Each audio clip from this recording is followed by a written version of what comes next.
Hello student, कैसे हो आप सब। मैं श्वेता मेहरा आपका फिज़िक्स अल्फ़ा चैनल में स्वागत करती हूँ। आई होप आप सब सेफ हो। आज हम बहुत ही इम्पोर्टेंट टॉपिक करने वाले हैं जो कि बीएससी सेकेंड ईयर से रिलेटेड है और एग्ज़ाम में फ्रिक्वेंटली आता रहता है। ये मैक्सिमम मार्क्स का क्वेश्चन है। सो आइए स्टार्ट करते हैं। The topic name is the Debye model of the specific heat of solid. इसको स्टार्ट करने से पहले हमें कुछ अजम्पशन करनी पड़ेगी। जो हम डीबे मॉडल स्पेसिफिक हीट और सॉलिड से जो हम अजम्पशन स्टार्ट करने वाले हैं उसी पे ये सारा डीबे मॉडल क्या है रिलेट करता है। द फर्स्ट क्या है हमारे पास, इन आइंस्टाइन थ्योरी में क्या बोला था कि स्पेसिफिक हीट ऑफ सॉलिड जो ईच एटम है वो क्या करता है, सिंगल वाइब्रेट करता है और ऑसिलेटली इंडिपेंडेंट होती है विद द नेबरिंग एटम्स में। मीन्स जो हमारा ये एटम्स है जो रेड कलर है वो क्या करता है, इंडिविजुअली क्या कर रहा है, वाइब्रेट कर रहा है और एक हार्मोनिक ऑसिलेटर जनरेट कर रहा है। बट जो हमारा डीबे मॉडल ने उसको क्या किया, रिजेक्ट किया और बोला ये इतना सिंपल नहीं है क्योंकि ईच एटम इन्फ्लुएंस होता है विद द नेबरिंग एटम। ठीक है, एक ये कपल्ड एटम क्या कर रहते हैं, कपल वाइब्रेशन होती है, अगर मैक्सिमम मिनिमम इन्हीं पे डिपेंड करता है। ये एक दूसरे के इन्फ्लुएंस में आते हैं उस फील्ड ऑफ फोर्स में जहाँ पे वेराइटी ऑफ नंबर वाइब्रेटिंग होएंगी। दोनों डिफरेंट डिफरेंट फ्रिक्वेंसी से क्या करेंगे, वाइब्रेट करेंगे। इसकी मतलब इस ये वाला कपल अगर इसके साथ कपल्ड होता है तो इसकी फ्रीक्वेंसी कुछ भी हो सकती है। अगर ये एक साथ कपल कर रहे हैं ये वाले और ये एटम तो इनकी फ्रीक्वेंसी कुछ और होगी। मींस किसी की भी फ्रीक्वेंसी फिक्स नहीं है। अगर हम ओवरऑल सिस्टम की देखें तो ये पैकेट ऑफ फ्रीक्वेंसी होगा, ना कि एक सिंगल फ्रीक्वेंसी से। बल्कि आइंस्टाइन थ्योरी ने ये बोला था कि एटम सभी एटम एक सिंगल फ्रीक्वेंसी पे डिपेंड करते हैं, उससे वाइब्रेट होते हैं इसलिए। बट और ये नेबरिंग एटम से इंडिपेंडेंट होते हैं, लेकिन इसमें ये डिपेंडेंट होते हैं विद द नेबरिंग एटम। सबकी फ्रीक्वेंसी अलग अलग होएगी, the packet of the frequency. Debye took into account the effect of coupling between the neighboring atom and consider the solid as the continuous elastic body। अब देखो ये vibrate तो होंगे कुछ दिस डायरेक्शन में, कुछ इस डायरेक्शन में, तो ये कपल कर रहे हैं विद द नेबरिंग एटम। तो consider the solid are the continuously elastic body। According to Debye, the internal energy of the solid, instead of residing in the vibration, individually atom was present in the elastic standing wave being produced। ये कह रहा है कि हमारे according to डीबे जो internal energy होती है solid की वो डिपेंड करती है वाइब्रेटिंग, जो हमारे इंडिविजुअली एटम है जो प्रेजेंट इन होता है इन द इलास्टिक स्टैंडिंग में। दो टाइप की वेव होती है, एक लॉन्गिट्यूडनल होती है जो ऐसे होती है, कभी कम कभी ज़्यादा, और जो ट्रांसफ़र वेव होती है वो इस डायरेक्शन में प्रोपेगेट करती है। तो ये इन दोनों को कंबाइन करके हमारे पास क्या बनती है, स्टैंडिंग वेव, जो लॉन्गिट्यूडनल वेव और ट्रांसफ़र वेव से। जो ट्रांसफ़र वेव होती है वो लॉन्गिट्यूडनल वेव का डबल होती है। The energy of elastic standing wave was not continuous but quantized. मैंने बोला था कि ये वाइब्रेट होती है तो इन किस फॉर्म में होगी, वो स्टैंडिंग वेव में होंगी। अब सबकी अगर सिंगल ही फ्रीक्वेंसी से सब मूव कर रहे हो तो हम इसे बोलते कॉन्टिन्यूस। बट ये क्या कह रहा है, कपल्ड हो रही है तो उनकी जो फ्रीक्वेंसी है वो क्या होगी, क्वांटाइज्ड। तो इनकी तो ये क्वांटाइज्ड होगी। The total number of vibration modes are limited to 3n। अब 3n क्या है, along the X axis, Y axis, Z axis. There is a certain frequency V D, इसको बोलेंगे हम डीबे फ्रीक्वेंसी। सबकी एक पीक वैल्यू होती है, इसमें भी फ्रीक्वेंसी के अपर कट जो वैल्यू है उसको वीडी बोलते हैं, जिसको डीबे फ्रीक्वेंसी बोलते हैं, जिसमें नंबर ऑफ वाइब्रेशन क्या लेते हैं, टेक प्लेस लेते हैं। तो हमारी जो फ्रीक्वेंसी होगी वो किस पे डिपेंड करेगी, लॉन्गिट्यूडनल और ट्रांसवर्स वेव से। तो हमारे पास नंबर ऑफ मोड्स किसके द्वारा प्रोड्यूस होंगे, ट्रांसवर्स और क्या है, लॉन्गिट्यूडनल। जो हमारी रेंज होगी वो V से V2 न्यू फ्रीक्वेंसी है ना, न्यू से लेकर न्यू प्लस में डीबी। ये हमारे पास क्या है, नंबर ऑफ मोड्स निकालने का है। जेड न्यू क्या बोलते हैं, नंबर ऑफ वाइब्रेशन मोड्स पर फ्रीक्वेंसी, जो लॉन्गिट्यूडनल प्लस में ट्रांसवर्स वेव्स का है। 4πV वॉल्यूम है यहाँ पे। न्यू ओवरऑल फ्रीक्वेंसी है जो दोनों ट्रांसवर्स और लॉन्गिट्यूडनल वेव को रिप्रेजेंट कर रही है, उनकी वेलोसिटी को रिप्रेजेंट कर रही है। जो ट्रांसवर्स ऑफ लॉन्गिट्यूडनल वेव की ये वेलोसिटी है। न्यू स्केयर है ये, और डी न्यू जो मैं वेलोसिटी है उसको ऐसे रिप्रेजेंट कर रही हूँ और न्यू को मैं ऐसे रिप्रेजेंट कर रही हूँ। तो यहाँ पे ये वेलोसिटी है लॉन्गिट्यूडनल प्लस में ट्रांसवर्स वेव की, और ये फ्रीक्वेंसी है। वॉल्यूम क्या हो सकता है, एल क्यूब होएगा क्योंकि लेंथ के अकॉर्डिंग चल रहा है। मैंने आपको बताया था कि जो ट्रांसवर्स वेव्स है वो लॉन्गिट्यूडनल वेव का डबल होती है। तो ये हमारे पास क्या है, लॉन्गिट्यूडनल, इसका डबल हुआ तो इसलिए हमने यहाँ 2 लगाया। बस डिफरेंस क्या करना है, यहाँ पे वी लगाना है जो वेलोसिटी बतानी है ट्रांसवर्स वेव की, ये वेलोसिटी हमारी लॉन्गिट्यूडनल वेव की। See this equation is number 1। हमें total of number of modes निकालने पड़ेंगे। तो हमारी अपर कट फ्रिक्वेंसी यानी हाईएस्ट पीक फ्रिक्वेंसी, हमारी जो डीबी फ्रिक्वेंसी है वो लिमिट लेके चलेंगे 0 से लेकर डीबी फ्रिक्वेंसी न्यू डी। ठीक है, तो हम इस ओवरऑल का हम क्या करेंगे, इंटीग्रेशन करेंगे।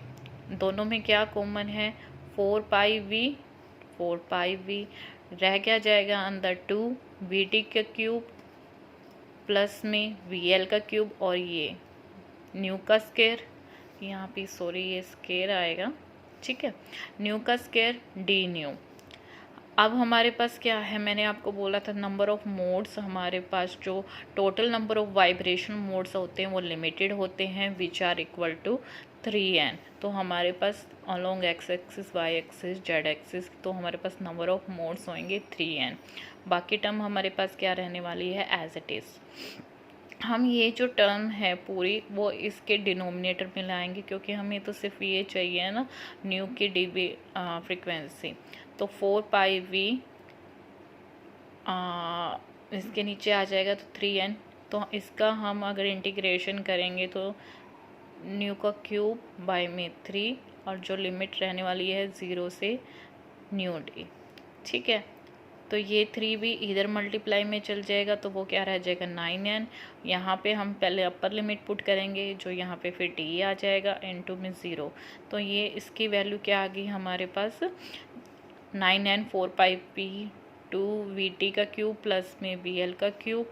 ये वाला जो क्यूब है वो इसके 1/3 में आ जाएगा, जहाँ से हमारे क्या निकल के आ जाएगी, डीबी फ्रिक्वेंसी आ जाएगी। ये क्यूब अगर हम बोथ साइड क्यूब रूट लगाते हैं तो हमारे पास ये क्यूब रूट है, 3 से 3 कैंसिल, और इधर क्या रहने वाला है 1/3। ओके, यहाँ से हमारी क्या निकल की डीबी फ्रिक्वेंसी। अगर average energy of oscillator using the frequency new at temperature T पे, ये हमारी क्या है, एवरेज एनर्जी है। ठीक है, एवरेज एनर्जी को हम ऐसे डिनोट करते हैं, ये हमें याद रखना पड़ेगा, एच न्यू बाई में एक्सपोनेंशियल एच न्यू बाई में KT माइनस में 1।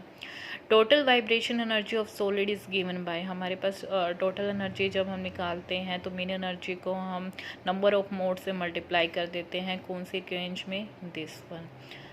ओके, ये तो हमें दे ही रखा है, ये हमें दे रखा है mean energy, average energy multiply में जो हमने पीछे निकाला था, यहाँ जहाँ पे हमने जेड के इक्वल रखी थी वैल्यू, वो वैल्यू हमने एज इट इज़ यहाँ रख दी, क्योंकि वो जेड न्यू की वैल्यू थी ना, जिसको हम क्या लिख रहे हैं, नंबर ऑफ मोड्स, तो यहाँ पे उसके साथ मल्टीप्लाई कर दिया। ओके, तो 4π जो कांस्टेंट टर्म है हमने एज इट इज़ रख दी, और एक्सपोनेंशियल वाला टर्म हमने यहाँ पे एज इट इज़, यानी ये तो कांस्टेंट ही रहने वाली है, इसको यहाँ इनटू में h, ये वाला h यहाँ न्यू रह जाएगा, वो इस न्यू के साथ मल्टीप्लाई में, ये जो न्यू है इस न्यू स्केयर के साथ मल्टीप्लाई में होके न्यू क्यूब, एक्सपोनेंशियल डिनोमिनेटर में डी न्यू। हमें पता है, हमने अभी निकाली थी डीबी फ्रीक्वेंसी जो हमने यहाँ लिखी है, यहाँ से भी हम वैल्यूज़ निकालेंगे। 4πv इधर चला जाएगा, ठीक है। मान लो हम फिर से क्यूब रूट अप्लाई क्यूब करते हैं बोथ साइड, तो ये क्यूब हो जाएगा और यहाँ से ये कैंसल आउट हो जाएगा। तो 4πv टू ये डिनोमिनेटर वाला सब इधर आ जाएगा, 9n एज इट इज़ हो जाएगा और vd क्यूब नीचे आएगा। से दिस इक्वेशन नंबर 4 हमारे पास ये वैल्यू आई है किसकी, 9n बाय में vd क्यूब की। तो हमारे पास जो एनर्जी है वो 9n bye vd cube put करेंगे हम। ये जो वैल्यू है इसकी वैल्यू हमने क्या पुट करी है, ये पुट करेंगे। जो ये हमारे पास पूरी वैल्यू दे रखी है, या फिर ये कह सकते हैं ये वाली जो वैल्यू है उसकी वैल्यू, ये मल्टीप्लाई में h नहीं है, या सॉरी पावर में h नहीं है, मल्टीप्लाई में है। तो 9n बाय में vd क्यूब पुट कर दिया हमने इस वैल्यू की जगह। इंटीग्रेशन करेंगे 0 से d पे v क्यूब बाय में दिस इक्वेशन नंबर 4। अब मान के चलते हैं हम h न्यू बाय में kt को हमने क्या माना है, x माना है, और न्यू की वैल्यू हम क्या निकाल लेंगे यहाँ से, kt x बाय में h। हमें d न्यू की वैल्यू पता चल गई, हमें डी न्यू को भी रिप्लेस करना है। तो डी न्यू कैसे करेंगे, kt इंटू में dx बाय में h। ओके, देखो ये सब हमने वैल्यू निकाल दी। वापस से हम ये वैल्यू इस इक्वेशन में क्या करने वाले हैं, पुट करने वाले हैं। ओके, तो हमने जब पुट करी तो 9n vd क्यूब तो ये हमारे पास था ही। ओके, और हमने h न्यू kt को हमने क्या माना था, x, क्योंकि हमारे पास क्या है, ब्रैकेट के बाद हमारे पास ये वैल्यू रहने वाली है h न्यू बाय में kt माइनस में 1। अब न्यू क्यूब का क्या करेंगे, ktxh का क्यूब, ktxh का क्यूब, और साथ में क्या है हमारे डी न्यू भी है मल्टीप्लाई में। डी न्यू की वैल्यू हमने क्या निकाली है यहाँ से, kth बाय में dx, ठीक है। ठीक है, यहाँ पे h आएगा, ये वाले h से हम ये h कैंसिल कर देंगे। डिवाइड बाय में जो हमारा ये था एक्सपोनेंशियल x माइनस 1 भी लिख सकते हैं, यहाँ पे एक्सपोनेंशियल हम x माइनस में 1 किया। 9h vd क्यूब, ये वाला जो kt है और बाय में जो h है उसमें हमने x को सेपरेट कर देंगे, क्योंकि हमें x और dx का इंटीग्रेशन निकालना है ना, तो इसलिए x और dx को सेपरेट कर देंगे। बाकी टर्म हमें एक साइड ले आएंगे, सिर्फ एक्सेस वाली टर्म इधर आएगी, बाकी कॉन्स्टेंट टर्म हम इधर ले आएंगे जो हमें रिक्वायरमेंट होएगी। तो 9n बाय में vd क्यूब, kt बाय में h होल का क्यूब, ये वाला kt इधर मल्टीप्लाई में आएगा, 0 से न्यू d, x क्यूब होने वाली है क्योंकि हमने x क्यूब यहाँ निकाल दिया, बाय में एक्सपोनेंशियल x माइनस में 1 इंटू में dx। अब हमारे पास 9n kt, ये वाला kt अब इस साइड मल्टीप्लाई में आ चुका है, और हम ये vd क्यूब ये पूरे का क्यूब लिख सकते हैं, kt बाय में h vd का होल क्यूब। बाकी टर्म हमारे पास as it is exponential x cube x exponential x minus में 1 dx से दिस इक्वेशन। अब न्यू को हम न्यू डी लिखेंगे और x को एक्समम, क्योंकि हमें क्या चाहिए, मैक्सिमम वैल्यू चाहिए फ्रीक्वेंसी में, तो इसलिए हम ये सारी इक्वेशन हम वापस से इधर पुट करने वाले हैं। क्योंकि हमें dB फ्रीक्वेंसी चाहिए, तो हमारे पास dB फ्रीक्वेंसी मैक्सिमम होएगी, तो हमारे पास x की भी वैल्यू मैक्सिमम होएगी। तो हमारे पास वापस से अगेन वहीं चलेंगे, h vd बाय में kt को हम क्या मान के चलेंगे, xm। तो हमने वापस इस इक्वेशन में हम उसको यूज़ करने वाले हैं, जो हमारी ये वाली इक्वेशन है उसको मैंने रीराइट किया है। तो h vd बाय में k, जिसको हम क्या बोलने वाले हैं, टेम्परेचर, dB टेम्परेचर, जो हमारा क्या होने वाला है, मैक्सिमम टेम्परेचर। क्योंकि जब हम इन सब के SI यूनिट लिखते हैं तो हमारे पास क्या है, टेम्परेचर के यूनिट निकल के आते हैं, तो उस टेम्परेचर को हम क्या बोल रहे हैं, dB। तो हम इसको क्या लिख सकते हैं, dB टेम्परेचर बाय में T is equal to XM, क्योंकि हमें मैक्सिमम वैल्यू निकालनी है और ये सब वैल्यू हम इस इक्वेशन में पुट करने वाले हैं। तो हमारे पास इक्वेशन वही रहने वाली है, h न्यू डी के, यानी h न्यू डी और हमारा ये k, यानी दिस वन, इसको हम क्या बोल रहे हैं, थीटा डी। तो हमने थीटा डी बाय में टी क्यूब। बाकी टर्म हमारे पास क्या रहने वाली है, सेम रहने वाली है। ठीक है, ये तो हमारे पास इक्वेशन अभी जस्ट आई ही है। अब हम कंसीडर करके चलते हैं दो केस। एक हमारे पास क्या होता है, लो टेम्परेचर होता है, एक दूसरा हाई टेम्परेचर। पहले हम हाई टेम्परेचर पे चलते हैं, जहाँ पे जो टेम्परेचर है बहुत ज़्यादा है डिब्बे टेम्परेचर से, या फिर डिब्बे टेम्परेचर ज़्यादा है किससे, नॉर्मल टेम्परेचर से। ओके, तो हमारा मान के चलते हैं जो हमारा डीबी टेम्परेचर बाय टेम्परेचर है वो बहुत ज़्यादा स्मॉल है 1 से। तो हमारे पास ये जो डिनोमिनेटर वाली एक्सपोनेंशियल टर्म है, पहले इसको ओपन अप करेंगे। एक्सपोनेंशियल एक्स की हम अगर एक्सपेंड करते हैं तो 1 प्लस एक्स प्लस में x square by 2 factorial and so 1 minus 1। Exponential x minus 1 को हम इसको 1 प्लस एक्स तक ही लेके चलते हैं और -1, ये से ये कैंसिल। तो एक्सपोनेंशियल एक्स माइनस 1 की वैल्यू क्या निकल के आ रही है, एक्स। तो हम इस वैल्यू में हम एक्स पुट कर सकते हैं। हमने जस्ट एक्स पुट कर दी। बाकी टर्म यहाँ एक्स क्यूब था बाई में एक्स, इसको अगर एक पावर हटा देंगे तो कितनी पावर रह जाएगी, 2 पावर रह जाएगी। अब हमारे पास क्या रहेगी, एक्स 0 से थीटा डी बाई में टी, वी डी को रिप्लेस करके हमने यहाँ लिखा है। इसका हम इंटीग्रेशन निकालेंगे तो एक्स क्यूब बाई में 3 इंटू में डी एक्स, वही टर्म मैंने यहाँ पे क्या लिखी है, डी एक्स नहीं है क्योंकि इंटीग्रेशन हम करें। तो एक्स क्यूब बाई में 3, बाकी ये टर्म तो हमारे पास सेम रहने वाली है। अब ये 3 और ये 9 कट होके क्या बनाएंगे, 3, तो यहाँ पे 3n/kT। अब जब हम इसके अंदर थीटा डी पुट करेंगे इस एक्स में, ये भी क्यूब बनने वाला है बाई में टेम्परेचर। हम इसके अंदर इस एक्स क्यूब के अंदर थीटा डी बाई में टी पूरेंगे तो ये क्यूब बनेगा, और ये यहाँ पे रिवर्स दे रखा है टी बाई में थीटा डी। ये क्यूब से ये क्यूब कैंसिल, 1/3। तो हमारे पास क्या निकल के आएगा, 3n/kT। तो ये हमारे पास क्या आ गई, total energy which are 3n/kT। हमें पता है एन के को हम क्या लिख सकते हैं, आर, जो कि क्या होता है हमारे पास गैस कॉन्स्टेंट होता है। तो इसको हमने क्या लिख दिया, ओवरऑल एनर्जी 3RT। अब हमें क्या निकालनी है, स्पेसिफिक हीट। ये सब हम हाई टेम्परेचर के लिए लेके चल रहे हैं, अभी सेकंड केस आना बाकी है।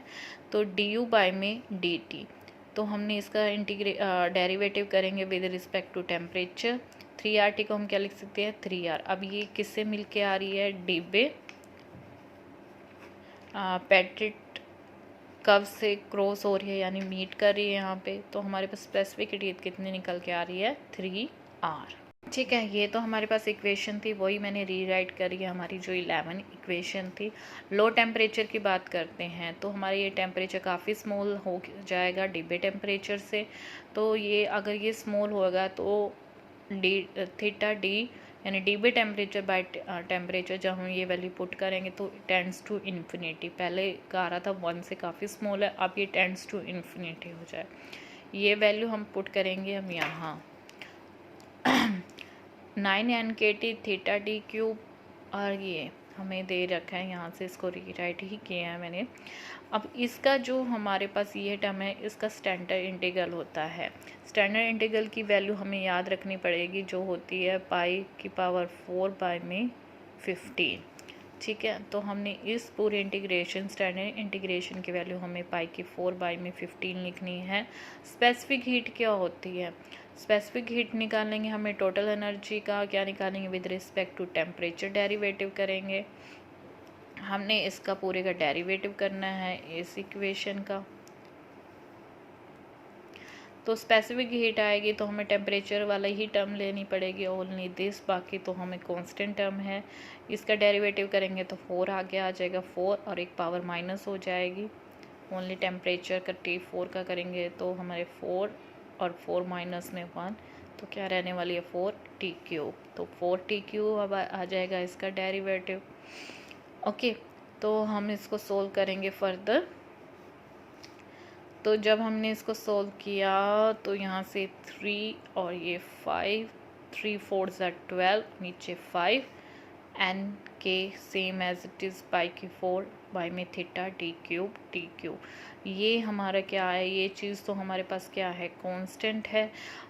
तो मैं टेम्परेचर वेरी कर रहा है, तो हमारी जो स्पेसिफिक हीट है वो टेम्परेचर क्यूब लॉ को रिप्रेजेंट कर रही है, जो कि एक्सपेरिमेंटल हमारे पास क्या है, डाटा है। दिस इज़, इस इक्वेशन को हम क्या बोल रहे हैं, well known Debye T3 law. And is a good agreement with the experimental data के।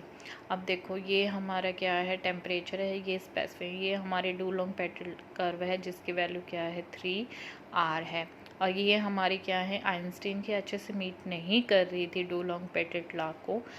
तो ये हमारे क्या पास है डी बेला, जो क्या कर रही है, डॉटेड डॉटेड से शो कर रही है, और ये डुलोंग पेटेट कर्व के अकॉर्डिंग ही हमें क्या दे रही है, मीट कर रही है, 3R रिज़ल्ट दे रही है। तो ये इसको हम और भी क्या बोल सकते हैं, एक्सपेरिमेंटल डाटा या कर्व भी बोल सकते हैं। ये हमारे पास एक्सपेरिमेंटल कर्व। देखो स्टूडेंट, इतना इजी नहीं है, just all about the practice and knowing the standard integral and the जो हमारे पास टोटल एनर्जी के फार्मूला है उनको आपको याद रखने पड़ेंगे, तभी आप अच्छे से यूज़ कर पाएंगे एग्ज़ाम के अंदर। ओके, एक बार हम थोड़ा क्विक गो थ्रू हो जाते हैं। पहले तो हमें क्या करनी है, कुछ अजम्पशन लेनी है जो हमें बताना है कि एटम एक कपल्ड एटम की तरह मूव करते हैं, वो डिपेंडेंट होते हैं, इनकी जो फ्रीक्वेंसी होती है कंबाइंड फ्रीक्वेंसी होती है। दो टाइप की स्टैंडिंग वेव होती है हमारे पास, लॉन्गिट्यूडनल और ट्रांसवर्स मिलकर स्टैंडिंग वेव बनाते हैं। ये कॉन्टीन्यूस नहीं होते बट क्वांटाइज्ड होते हैं। इनके वाइब्रेशन मोड क्या होते हैं, 3n होते हैं। फिर हमें क्या बताना है, रेंज बतानी है, मोड्स बताने हैं, वॉल्यूम पे डिपेंड करेंगे 4 पाई।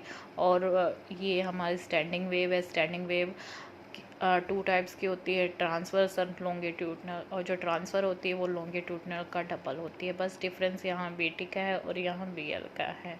इंटीग्रेशन करेंगे हम, न्यू क्यूब के लेके आएंगे और हमें डिब्बे फ्रीक्वेंसी तक लेके जाना है। तो हमारे पास यहाँ से फ्रीक्वेंसी इसका क्या आ रही है, 1/3 आ रही है।